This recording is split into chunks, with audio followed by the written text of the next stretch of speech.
Australianong nag-atubang og patong-patong nga kasong child abuse, trafficking in person ug sexual assault nga si Peter Scully nahukman sa korte sa Cagayan de Oro City nga mapriso og 129 ka tuig.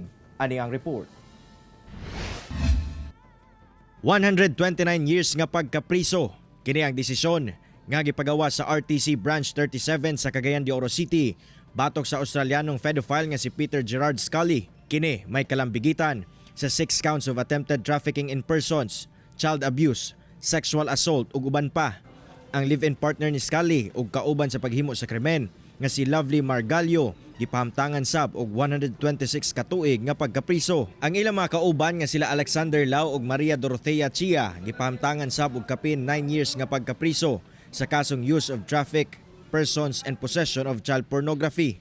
Si Scully ug Margallo kasamtangang ana sa Davao Penal Colony sa Davao del Norte kung asa ilang ginaserbisyohan ang unang batch sa mga kaso niadtong 2018 human makumbikto sa 5 counts of rape by sexual assault.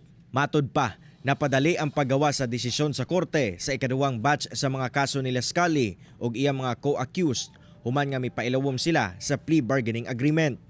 It was a welcome development because the minor victims, most of whom are already adults now, have been waiting to take the stand, no? And for them to be told na tapos na, matatapos na ang kaso and they will no longer be taking the witness stand, it was a big relief for them and their families. Kadumduman nga tuig 2015, nadakpan si Scully pinaagi sa International Manhunt Operation nga gilusad sa nagkadayang ahensya sa gobyerno.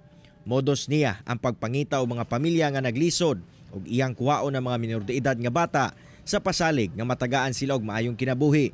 Apan ang mahitabo, pag-torture, sexual assault o pag-rape sa mga biktima nga gina-broadcast sa dark web.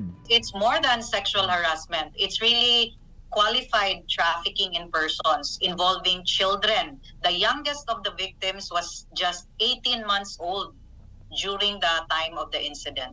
Gawas sa 129 ka tuig nga pagkapriso kang Scully, milyones sab nga multa ug civil indemnity sa matag biktima ang nakalakip sa desisyon sa korte. We consider this a big victory, no? Not only in terms of the prosecution, but more importantly, this is a big victory for our children, our victim survivors, because this is now it has given them closure, no, on their 10-year journey for these particular cases. Kauban si Makoy Sempron sa kamera. Ako si Cyril Chavez para sa One Mindanao.